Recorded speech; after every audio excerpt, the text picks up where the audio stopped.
నమస్కారం. ఈటీవీ న్యూస్కు స్వాగతం. ముఖ్యాంశాలు. తెలంగాణలో 2 సాగునీటి పథకాలకు శంకుస్థాపన.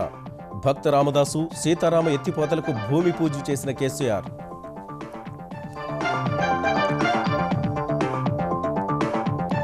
నాలుగేళ్లలో 1 కోటి ఎకరాలకు సాగునీరందిస్తామన్న కేసీఆర్. 2 విడతల రుణమాఫీ మొత్తాన్ని ఒకేసారి చెల్లించే యోచన. నవ్యాంధ్ర రాజధానిలో తాత్కాలిక సచివాలయ నిర్మాణానికి రేపు శంకుస్థాపన. జూన్ నాటికి పూర్తవుతుందన్న ఏపీ ప్రభుత్వం. ఆంధ్రప్రదేశ్లో పెట్టుబడులకు సిస్కో సిస్టమ్స్ ఆసక్తి. విశాఖలో ప్రాంతీయ కార్యాలయం ఏర్పాటుకు సుముఖత.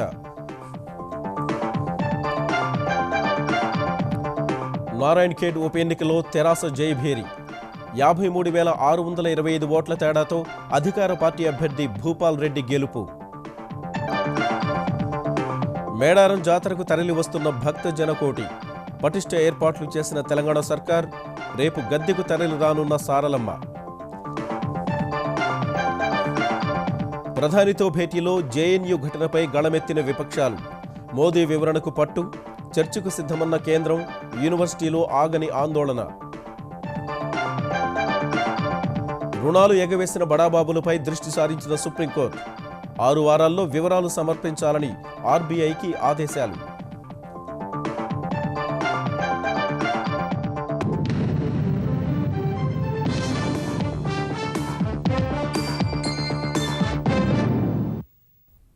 రైతు హితమే లక్ష్యంగా 1,25,000 కోట్లతో వచ్చే 4 ఏళ్లలో తెలంగాణలో 1 కోటి ఎకరాలను సస్యశ్యామలం చేస్తామని ముఖ్యమంత్రి చంద్రశేఖరరావు స్పష్టం చేశారు.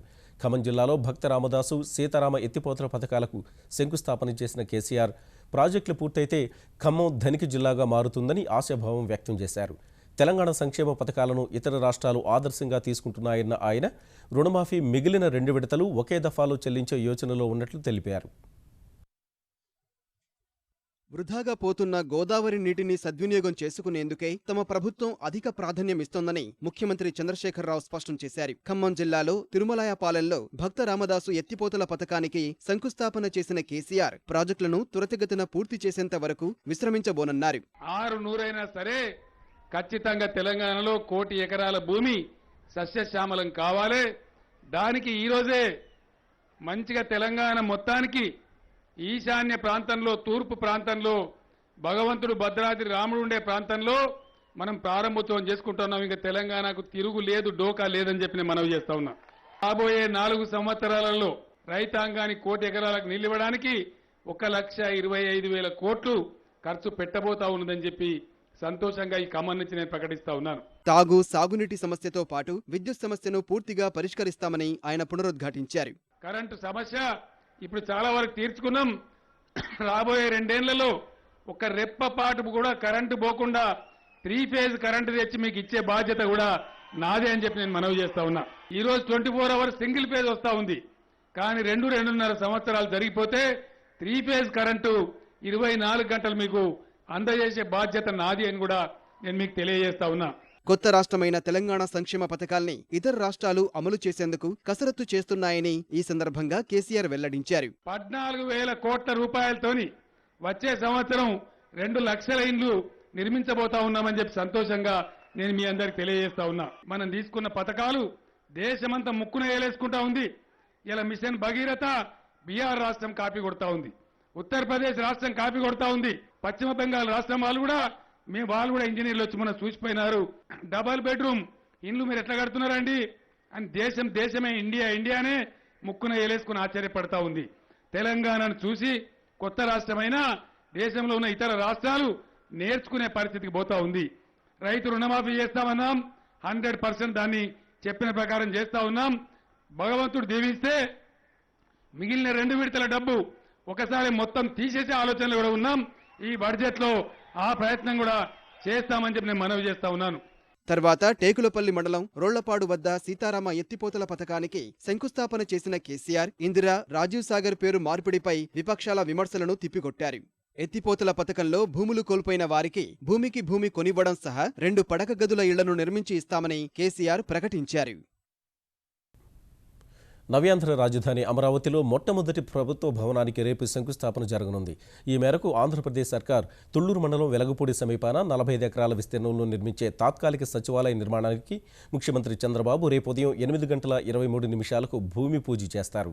రాజధాని ప్రాంతంలో నిర్మించే తొలి ప్రభుత్వ భవనమైనందున శంకుస్థాపన కార్యక్రమాన్ని శాస్త్ర విధులు అనుసరించి జరిపించాలని నిర్ణయించిన ఆంధ్రప్రదేశ్ సర్కార్ అట్టహాసానికి తావు లేకుండా ముగించాలని భావిస్తోంది. ఈ పనుల్ని 3 ప్యాకేజీల కింద విభజించగా ఎల్ఎన్టీ, షాపుర్జీ పొల్లంజీ సంస్థలు చదరపు అడుగుకు ₹3,350 చొప్పున జూన్ 15 నాటికి నిర్మించేందుకు ముందుకొచ్చాయి. మొదటి బిల్డింగ్ కన్స్ట్రక్షన్ ఇది దాదాపు 2-3 మంత్స్లో కన్స్ట్రక్షన్ కంప్లీట్ అవ్వాలని చెప్పి ప్లాన్ చేస్తున్నాం. ఎల్ఎన్టీ ఆధ్వర్యంలో ఈ కన్స్ట్రక్షన్ జరుగుతుంది. జూన్ 15 డెడ్ లైన్ ఇచ్చాం. జూన్ ఆఖరు లోపల పూర్తి చేసి హైదరాబాద్లో ఉన్న ప్రభుత్వ కార్యాలయాలన్నీ ఇక్కడకు తరలించాలనేటువంటిది ప్రభుత్వం ఆలోచన. ఆ విధంగా ఏపీ ఎన్జీఓ కూడా జూన్ ఆఖరికి వస్తామని కూడా ప్రభుత్వానికి కూడా ఒక హామీ ఇవ్వడం కూడా జరిగింది. అమెరికాకు చెందిన నెట్వర్కింగ్ పరికరాల ఉత్పత్తి దిగ్గజం సిస్కో సిస్టమ్స్ ఏపీలో పెట్టుబడులకు ఆసక్తి కనబరిచింది. ఢిల్లీలో సిస్కో కార్యనిర్వాహక అధికారి జాన్ థామస్ ఛాంబర్స్తో సమావేశమైన ముఖ్యమంత్రి చంద్రబాబు ఆంధ్రప్రదేశ్లో అవకాశాలను ఆయనకు వివరించారు. ఈ సందర్భంగా విశాఖలో సిస్కో ప్రాంతీయ కార్యాలయం ఏర్పాటు చేయాలని ఛాంబర్స్ను చంద్రబాబు కోరగా ఆయన సుముఖత వ్యక్తం చేశారు. అనంతరం ఆనంద్ మహీంద్ర సహా పలువురు దిగ్గజ పారిశ్రామికవేత్తలతో ముఖ్యమంత్రి చంద్రబాబు సమావేశమై ఆంధ్రప్రదేశ్లో అవకాశాలను వివరించి పెట్టుబడులతో రావాలని కోరారు. మెదక్ జిల్లా నారాయణఖేడ్ నియోజకవర్గ ఉప ఎన్నికలో తెరాస ఘన విజయం సాధించింది. కాంగ్రెస్ నేత కిష్టారెడ్డి ఆకస్మిక మృతితో జరిగిన ఉప ఎన్నికలో 53,625 ఓట్ల తేడాతో అధికార పార్టీ అభ్యర్థి భూపాల్ రెడ్డి గెలుపొందారు. కాంగ్రెస్ రెండో స్థానంలో నిలవగా తెలుగుదేశం ధరావత్ గల్లంతైంది. మెదక్, వరంగల్ లోక్సభ స్థానాలకు జరిగిన ఉప ఎన్నికలు, జీహెచ్ఎంసీ ఎన్నికల్లో విజయంతో ఊపు మీదున్న తెరాస ఖాతాలో నారాయణఖేడ్ శాసనసభ నియోజకవర్గం కూడా చేరింది. ఖేడ్ ఉప ఎన్నికలో తెరాస అఖండ విజయం సాధించింది. తెరాస అభ్యర్థి భూపాల్ రెడ్డి తన సమీప అభ్యర్థి కాంగ్రెస్ నాయకుడు సంజీవరెడ్డిపై 53,525 ఓట్ల ఆధిక్యంతో ఘన విజయం సాధించారు. తెరాస అభ్యర్థి మహారెడ్డి భూపాల్ రెడ్డికి 93,076 ఓట్లు, కాంగ్రెస్ అభ్యర్థి పటోళ్ల సంజీవరెడ్డికి 39,451 ఓట్లు దక్కాయి. తెదేపా నాయకుడు విజయపాల్ రెడ్డికి 14,787 ఓట్లు, నోటాకు 853 ఓట్లు వచ్చాయని లెక్కింపు పూర్తయిన తర్వాత ఎన్నికల అధికారులు ప్రకటించారు. ఇప్పటి వరకు ఖేడ్ చరిత్రలో వచ్చిన భారీ మెజార్టీకి రెట్టింపు ఆధిక్యంతో తెరాస గెలవగా ఆ పార్టీ కార్యకర్తలు విజయోత్సవ ర్యాలీ నిర్వహించారు. ప్రజలందరూ కూడా అభివృద్ధి చేసుకోవాలంటే ఇది టీఆర్ఎస్ పార్టీతోనే, కేసీఆర్ గారి నాయకత్వంలోని టీఆర్ఎస్ పార్టీతోనే, టీఆర్ఎస్ ప్రభుత్వంతోనే సాధ్యమవుతుందని చెప్పేసి గమనించి మరి మనకి ఫ్యాక్షన్ రాజకీయాలకు అన్నిటికీ దూరం కావాలని చెప్పేసి ఆలోచనతో మ్యాండేట్ వాళ్ళు టీఆర్ఎస్ పార్టీకి అనుకూలంగా ఇవ్వడం జరిగింది. నారాయణఖేడ్ విజయంతో తెరాస తిరుగులేని రాజకీయ పార్టీ అని మరోసారి రుజువైందని వరంగల్లో వ్యాఖ్యానించిన తెలంగాణ ఐటీ మంత్రి కేటీఆర్ త్వరలో జరగనున్న ఖమ్మం, వరంగల్ నగరపాలక సంస్థల ఎన్నికల్లోనూ తమదే విజయమని విశ్వాసం వ్యక్తం చేశారు. అక్కడ గతంలో ఉన్న శాసనసభ్యుడు అనుకోని అనారోగ్య పరిస్థితుల వల్ల దుర్మరణం పాలైనప్పటికీ ప్రజలు 53,600 ఓట్ల మెజారిటీని కట్టబెట్టి టీఆర్ఎస్ పార్టీని గెలిపించారంటే ఏ రకమైన విశ్వాసం ప్రజల్లో ఉన్నదో దాన్ని బట్టే చెప్పవచ్చు. ఈ విజయానికి పెద్ద ఎత్తున శ్రమించి మరి మొత్తం మెదక్ జిల్లాను తన సారథ్యంలో ముందుకు నడిపించి ఇంతటి గొప్ప విజయాన్ని ఈరోజు అందించిన హరీష్ రావు గారికి, అదే రకంగా మెదక్ జిల్లా టీఆర్ఎస్ నాయకత్వానికి, ముఖ్యంగా నారాయణఖేడ్ ప్రజలకు అందరికీ కూడా అభినందనలు. ఖమ్మం జిల్లా పర్యటనలో ఉన్న ముఖ్యమంత్రి కేసీఆర్ సైతం ఖేడ్ విజయంపై హర్షం వ్యక్తం చేశారు. ఈ ఎన్నికల్లో తెరాస ప్రచార భారం మోసిన మంత్రి హరీష్ రావుకు అభినందనలు తెలిపారు. మరో 8 రాష్ట్రాల్లోని 12 శాసనసభ నియోజకవర్గాల్లో ఉప ఎన్నికలు జరిగితే కర్ణాటక, ఉత్తరప్రదేశ్లలో అధికార కాంగ్రెస్, సమాజ్వాదీ పార్టీలకు ఎదురుదెబ్బ తగిలింది. బీహార్లో కూడా మహాకూటమికి ఓటమి ఎదురవగా మధ్యప్రదేశ్, పంజాబ్, గుజరాత్, మహారాష్ట్ర, త్రిపురల్లో అధికార పార్టీలు జయకేతనం ఎగరేశాయి. ఉత్తరప్రదేశ్లోని ముజఫర్నగర్, దేవబంద్, బికాపూర్లో ఉప ఎన్నికల్లో భాజపా, కాంగ్రెస్, సమాజ్వాదీ పార్టీలు ఒక్కో స్థానంలో విజయం సాధించాయి. గత ఎన్నికల్లో ఈ మూడింట్లో విజయం సాధించిన సమాజ్వాదీ మరో ఏడాదిలో శాసనసభ ఎన్నికలు జరగడానికి ముందు జరిగిన ఉప ఎన్నికల్లో 2 స్థానాలను కోల్పోయింది. కర్ణాటకలో దేవదుర్గ, బీదర్, హెబ్బల్ ఉప ఎన్నికల్లో అధికార కాంగ్రెస్ 1 మాత్రమే గెలిచింది. 2 ప్రతిపక్ష భాజపా విజయం సాధించింది. మహారాష్ట్రలోని పాల్ఘర్ నియోజకవర్గం నుంచి శివసేన, బీహార్లోని హర్లాఖీ నుంచి ఎన్డీఏ కూటమిలోని ఆర్ఎల్ఎస్పీ విజయం సాధించాయి. మధ్యప్రదేశ్ మైహార్లో అధికార భాజపా, పంజాబ్లోని ఖాదూర్ సాహిబ్లో అధికార శిరోమణి అకాలీదళ్, త్రిపురలోని అమర్పూర్లో అధికార సిపిఎం జైభేరి మోగించాయి.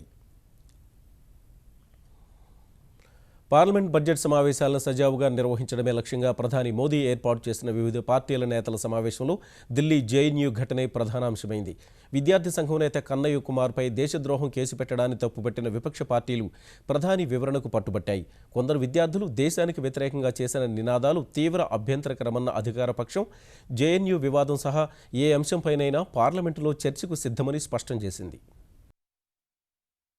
ఢిల్లీ జేఎన్యూ వివాదం, అరుణాచల్ ప్రదేశ్ రాజకీయ సంక్షోభం వంటి అంశాలపై రాజకీయ దుమారం చెలరేగుతున్న వేళ వచ్చే వారం నుంచి ప్రారంభం కానున్న పార్లమెంట్ బడ్జెట్ సమావేశాలను సజావుగా నిర్వహించేందుకు కేంద్రం కసరత్తు చేస్తోంది. ఈ మేరకు ఉభయ సభల్లోని ప్రధాన పార్టీల నేతలతో 2 గంటల సమావేశమైన ప్రధాని సభ సజావుగా జరిగేందుకు సహకరించాలని కోరారు. కీలకమైన వస్తు సేవల పన్ను బిల్లు ఆమోదానికి తృణమూల్ కాంగ్రెస్ పట్టుబట్టగా ఇటీవల దేశంలో చర్చనీయాంశమైన వివిధ అంశాల్ని వేర్వేరు పార్టీలు ప్రస్తావించాయి. జేఎన్యూ ఘటనపై ప్రధాని స్పష్టత ఇవ్వాలని కొన్ని విపక్షాలు డిమాండ్ చేయగా అన్ని సమస్యలు పరిష్కరిస్తామన్న మోదీ తాను భాజపాకు మాత్రమే ప్రధానిని కాదని యావత్ దేశానికి ప్రధానినని వ్యాఖ్యానించారు. అధికార విపక్షాల మధ్య విమర్శలు తారాస్థాయికి చేరిన వేళ నేతలు సంయమనం పాటించాలని సమావేశం తర్వాత పార్లమెంటరీ వ్యవహారాల మంత్రి వెంకయ్యనాయుడు సూచించారు.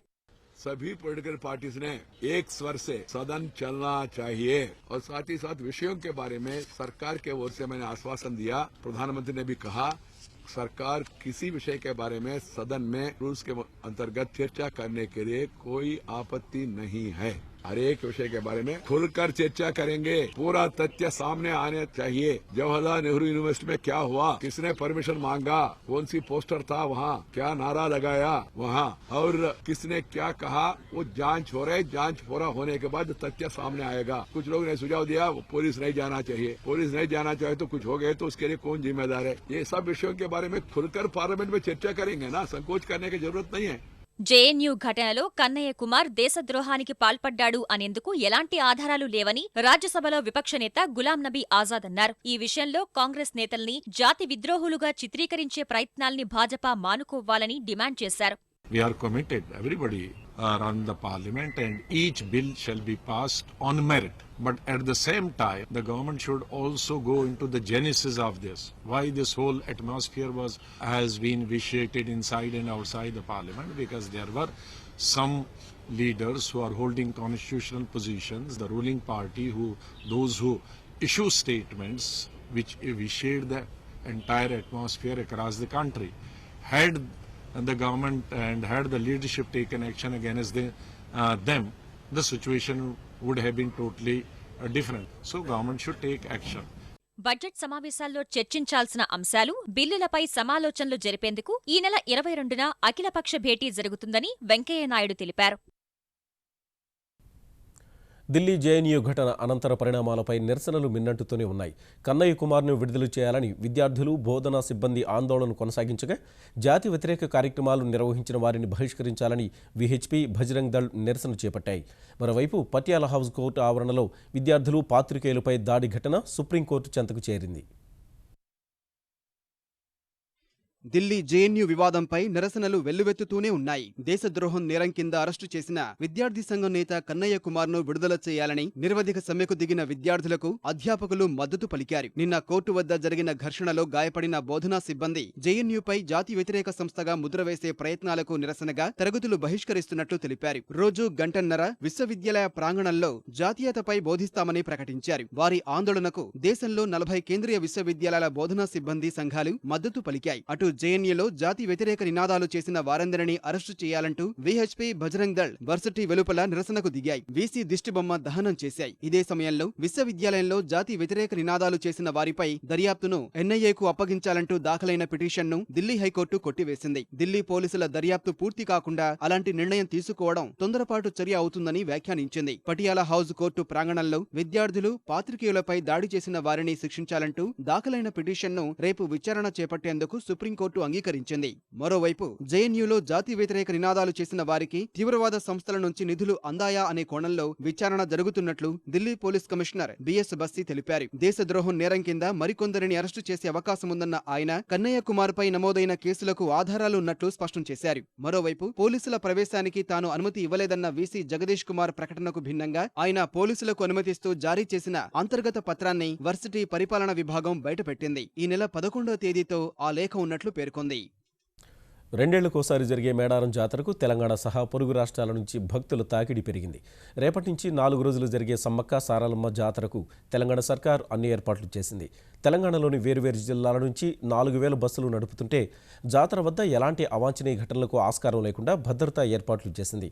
రేపు సారలమ్మను గద్దె మీదకు తీసుకురావడంతో జాతర ప్రారంభం కానుండగా తెలంగాణ మంత్రులు ఇంద్రకరణ్ రెడ్డి, చందూలాల్ మేడారంలోనే ఉండి ఏర్పాట్లను పర్యవేక్షిస్తున్నారు. వరంగల్ జిల్లాలో వనదేవతల జాతరకు సర్వం సిద్ధమైంది. గత కొన్ని రోజుల నుంచి వనదేవతల దర్శనం కోసం భక్తుల తాకిడి మొదలవగా రేపటి నుంచి 4 రోజులు జరిగే ఈ జాతర కోసం తెలంగాణ సహా ఆంధ్రప్రదేశ్, ఛత్తీస్గఢ్, ఒడిషా, మహారాష్ట్ర నుంచి తండోపతండాలుగా మేడారం బాట పట్టారు. రేపు సాయంత్రం సారలమ్మ, గోవిందరాజులు, పగిడిద్దరాజు గద్దె మీదికి రానున్నారు. ఇప్పటికే వరంగల్ జిల్లా కొత్తగూడెం మండలం పునుగొండ్ల నుంచి పడిగిద్దరాజుతో గిరిజన పూజారులు మేడారానికి పయనమయ్యారు. మరుసటి రోజున సమ్మక్క గద్దెకు చేరుకోగా అసలు జాతర మొదలవుతుంది. 19న భక్తులు మొక్కులు చెల్లించుకోనుండగా 20న అడవి తల్లులు వనప్రవేశం చేయగానే జాతర ముగియనుంది. మేడారం అడవుల్లో కొలువైనావా సమ్మక్క, శతకోటి భక్తుల నేలుతున్నావా సారక్క. మేడారం అడవుల్లో కొలువైనావా సమ్మక్క, శతకోటి భక్తుల నేలుతున్నావా సారక్క.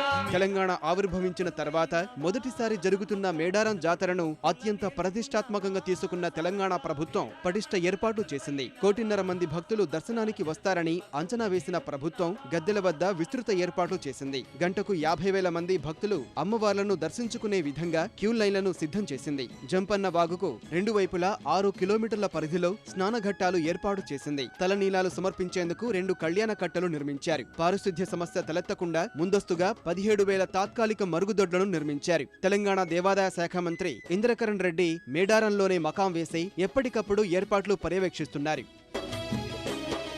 శివ విష్ణు బ్రహ్మల ఆజ్ఞలతోని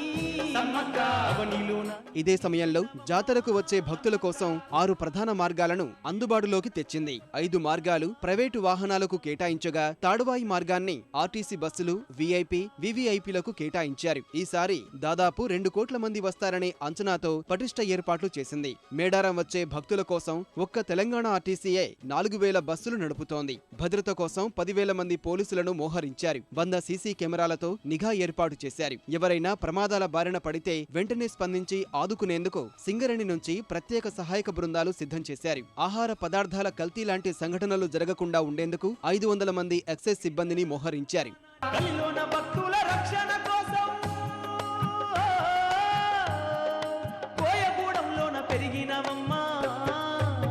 గోదావరి పుష్కరాలను వైభవంగా నిర్వహించిన తెలంగాణ సర్కారు అదే స్ఫూర్తితో ఆసియా ఖండంలోనే అతిపెద్దదైన గిరిజన జాతరను ప్రపంచ దృష్టిని ఆకర్షించే విధంగా నిర్వహించేందుకు ఏర్పాట్లు చేసింది.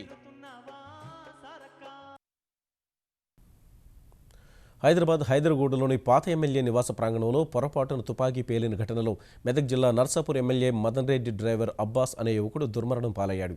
మదన్ రెడ్డి అంగరక్షకుడు రవీందర్ దగ్గర ఉన్న 9mm తుపాకీని అబ్బాస్ తీసుకుని పరిశీలిస్తున్న సమయంలో అది పేలి బుల్లెట్ అబ్బాస్ గుండెల్లోకి దూసుకెళ్లిందని హైదరాబాద్ మధ్యమండలం డీసీపీ కమలాసన్ రెడ్డి తెలిపారు. ఈ ఘటనలో నిర్లక్ష్యంగా వ్యవహరించిన రవీందర్ను అదుపులోకి తీసుకుని విచారిస్తున్నట్లు వెల్లడించారు. ఆంధ్రప్రదేశ్లో 10,000 రైతు ఉత్పత్తి కేంద్రాల ఏర్పాటు ప్రక్రియను మార్చి 1 నుంచి చేపడతామని ఆంధ్రప్రదేశ్ వ్యవసాయ శాఖ మంత్రి ప్రత్తిపాటి పుల్లారావు తెలిపారు. ఈ కేంద్రాల పరిధిలో 10 లక్షల మందిని సభ్యులుగా చేర్చి 25 రకాల వ్యవసాయ ఉత్పత్తుల్ని దేశీయంగా, అంతర్జాతీయంగా మార్కెటింగ్ చేయాలనే లక్ష్యంతో పనిచేస్తున్నామని ఎల్లుండి గుంటూరు జిల్లా చిలకలూరుపేటలో ముఖ్యమంత్రి పర్యటన ఏర్పాట్లను పరిశీలించిన తర్వాత చెప్పారు. ఈ పర్యటనలో ముఖ్యమంత్రి చంద్రబాబు, కేంద్ర మంత్రి వెంకయ్యనాయుడు 500 కోట్ల రూపాయలతో చేపట్టే అభివృద్ధి కార్యక్రమాలు ప్రారంభిస్తారని తెలిపారు. కాపుల్ని బీసీల్లో చేరుస్తానన్న హామీని త్వరగా నెరవేర్చాలని మాజీ మంత్రి ముద్రగడ పద్మనాభం ముఖ్యమంత్రి చంద్రబాబుకు లేఖ రాశారు. రాష్ట్ర మంత్రి అచ్చెన్నాయుడు, తెలుగుదేశం ఆంధ్రప్రదేశ్ అధ్యక్షుడు కళా వెంకట్రావు, ఎమ్మెల్యే తోట త్రిమూర్తులు, ఎమ్మెల్సీ బొడ్డు భాస్కర్ రామారావు ద్వారా తన డిమాండ్లకు పంపిన హామీ ప్రకారం రిజర్వేషన్ అమలు కోసం మంజునాథ్ కమిషన్ పర్యటన వెంటనే ప్రారంభించే ఏర్పాటు చేయాలని లేఖలో పేర్కొన్నారు. కాపులు రుణ దరఖాస్తులు చేసుకోవడానికి కాలపరిమితి లేకుండా ఆన్లైన్ ద్వారా నమోదు చేయించుకోవాలని సూచించారు. జన్మభూమి కమిటీల ప్రమేయం లేకుండా వరుస క్రమంలో రుణాలు మంజూరు చేయాలని ముద్రగడ విజ్ఞప్తి చేశారు. ఆంధ్రప్రదేశ్ సమగ్ర అభివృద్ధికి భారతీయ జనతా పార్టీ కట్టుబడి ఉందని ఆంధ్రప్రదేశ్ భాజపా అధ్యక్షుడు కంభంపాటి హరిబాబు పునరుద్ఘాటించారు. ఆంధ్రప్రదేశ్కు మోదీ సర్కారు చేసినంత సాయం ఏ ప్రభుత్వం చేయలేదన్న ఆయన ప్రత్యేక హోదాపై నీతి ఆయోగ్ నివేదిక వచ్చిన వెంటనే కేంద్రం నిర్ణయం తీసుకుంటుందన్నారు. పోలవరంపై భాజపా చిత్తశుద్ధిపై అనుమానం అక్కర్లేదన్న హరిబాబు ఈ 18 నెలల వ్యవధిలో ఆంధ్రప్రదేశ్ అభివృద్ధికి కేంద్రం తీసుకున్న చర్యలపై రాజమహేంద్రవరంలో బహిరంగ సభ పెట్టి ప్రజలకు వివరిస్తామని తెలిపారు. మార్చి 6ను జరిగే ఈ సభకు భాజపా జాతీయ అధ్యక్షుడు అమిత్ షా, సీనియర్ నాయకులు, కేంద్ర మంత్రులు హాజరవుతారని హరిబాబు తెలిపారు. సియాచిన్లో మంచు చర్యలు విరిగిపడి విధి నిర్వహణలో వీరమరణం పొందిన అమర్ జవాన్ ముస్తాక్ అహ్మద్ అంత్యక్రియలు ముగిశాయి. కర్నూలు జిల్లా పార్నపల్లిలో పూర్తి సైనిక లాంఛనాలతో సాగిన అంతిమయాత్రకు చుట్టుపక్కల గ్రామాల నుంచి ప్రజలు వేలాదిగా తరలిరాగా ఆంధ్రప్రదేశ్ ఉప ముఖ్యమంత్రి కేఈ కృష్ణమూర్తి సహా ప్రతిపక్ష నేత జగన్ ముస్తాక్ అహ్మద్ పార్థివ దేహానికి నివాళులర్పించారు. సైనిక లాంఛనాలతో నివాళి అర్పించిన తర్వాత ముస్లిం సంప్రదాయం ప్రకారం అంత్యక్రియలు జరిగాయి. అనంతరం అహ్మద్ కుటుంబ సభ్యుల్ని పరామర్శించిన కేఈ ప్రభుత్వం తరఫున 25 లక్షల రూపాయల చెక్కును అందజేశారు.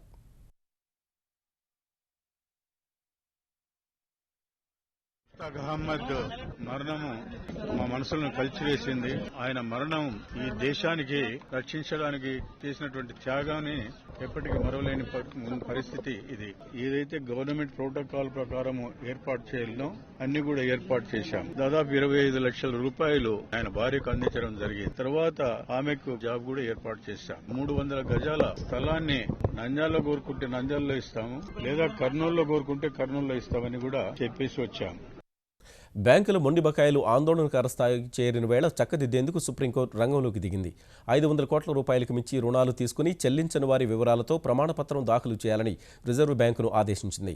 గృహ నిర్మాణ, పట్టణాభివృద్ధి సంస్థ హడ్కోకు సంబంధించిన ఓ కేసు విచారణలో మొండి బకాయిలకు సంబంధించిన పత్రికా కథనాలను ప్రస్తావించిన ప్రధాన న్యాయమూర్తి జస్టిస్ టిఎస్ ఠాకూర్ నేతృత్వంలోని ధర్మాసనం కార్పొరేట్ రుణ పునర్వ్యవస్థీకరణ పథకం కింద 500 కోట్ల రూపాయలకు మించిన అప్పుల్ని పునర్వ్యవస్థీకరణ చేసిన కేసుల వివరాలను 6 వారాల్లోపు సీల్ కవర్లో సమర్పించాలని సూచించింది. 2011 మార్చి తర్వాత బ్యాంకుల మొండి బకాయిలు దాదాపు 450% పెరిగి 4,43,691 కోట్ల రూపాయలకు చేరడంపై ఆందోళన వ్యక్తం చేసింది. ఈ మొత్తంలో 60 నుంచి 70% అప్పులు కార్పొరేట్ రంగమే బకాయి పడడం, bank of Baroda, IDBI bank record స్థాయి నష్టాలు మూటగట్టుకున్న వేళ సుప్రీంకోర్టు ఈ వ్యవహారంలో జోక్యం చేసుకుంది. ఉద్యోగుల భవిష్య నిధిపై వడ్డీ రేటు స్వల్పంగా పెరిగింది. ఇప్పటివరకు 8.75% ఉన్న వడ్డీ రేటును 2015-2016 సంవత్సరానికి 8.8% పెంచుతున్నట్లు కార్మిక శాఖ తెలిపింది. భవిష్య నిధి వడ్డీ రేటును 8.9% పెంచాలన్న డిమాండ్ల మధ్య చెన్నైలో కేంద్ర కార్మిక శాఖ మంత్రి బండారు దత్తాత్రేయ అధ్యక్షతన సమావేశమైన ఈపీఎఫ్ఓ కేంద్ర ట్రస్టీల బోర్డు ఈ మేరకు నిర్ణయించింది. ఈ నిర్ణయం కార్మికుల సంక్షేమానికి తాము కట్టుబడి ఉన్నామనేందుకు నిదర్శనమన్న దత్తాత్రేయ ఈ పెంపు మధ్యంతరమేనని, పీఎఫ్ వడ్డీ రేటు మరింత పెరగొచ్చన్న సంకేతాలు ఇచ్చారు. దేశ ఎగుమతులు వరుసగా 14 నెలల్లోనూ క్షీణించిన వేళ స్టాక్ మార్కెట్లు నష్టాలను ముగిశాయి. గత వారం నమోదైన భారీ పతనం తర్వాత నిన్న 568 పాయింట్లు లాభపడిన సెన్సెక్స్ ఇవాళ 362 పాయింట్లు నష్టపోయింది. ఈ ఉదయం 23,689 వద్ద ఉత్సాహంగానే మొదలైన సెన్సెక్స్ కొనుగోళ్ల మద్దతుతో ఒక దశలో 23,692 పాయింట్ల గరిష్ట స్థాయిని తాకింది. జనవరిలో ఎగుమతుల క్షీణత దృష్టిలో పెట్టుకుని మదుపరులు అమ్మకాలకు దిగిన వేళ నష్టాల్లోకి మళ్లింది. అమ్మకాలు పెరిగి 23,165 పాయింట్ల కనిష్ట స్థాయికి క్షీణించింది. చివరకు 23,192 వద్ద స్థిరపడింది. జాతీయ స్టాక్ ఎక్స్చేంజ్ సూచీ నిఫ్టీ 115 పాయింట్లు నష్టపోయి 7,048 వద్ద ముగిసింది. ఈటీవీ న్యూస్ సమాప్తం. నమస్కారం.